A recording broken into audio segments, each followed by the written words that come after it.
الحمد لله رب العالمين والله يلا waxaan isugu nimay aawa sheekhaynii Cabdiyo Usmaanow ziyaartiisii ayaan isugu nimay oo ka dhacayso magaalada Muqdisho qaasatan Madiino qaasatan xaafadda ka guday alxamdulillah meeshan waxa ka dhacay ijtimaac weyn kulan weyn ayaa ka dhacay oo sheekhaas jaliilka ah arkaanta culimada Soomaaliyeed kamid aha lagu xasuusanayay lagu xusaayay Cabdiyo Usmaanow sida aan ka warqabno nin weyn oo jaliil ah caalim ah ayuu ahaa sida aan maqalka ku qabo culimaduna ay nooga sheekaysay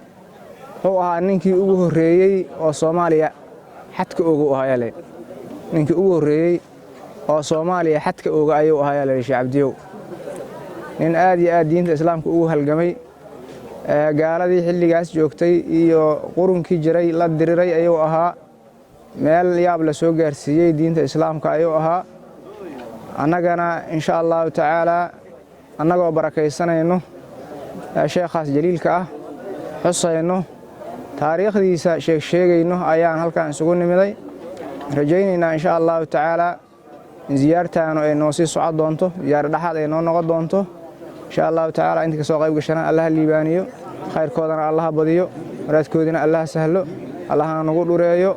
waxay dadka saalixiinta oo taariikhdooda la xuso hadii ay ku roon yahay wax loo sadaqeeyo oo gadaashooda ay la sheego ay kamid tahay cibaadada ay kamid tahay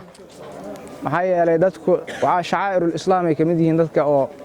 waaweyn oo diinta islaamka soo halgaman shacaa'irul islaam ay kamid yihiin shacaa'irud diin ay kamid yihiin calaamaadka diinta in la weyneeyana waa nala faray marka insha Allah taala halkaas aan ku soo gabagabeynaa. Assalaamu alaykum warahmatullahi wabarakatuh.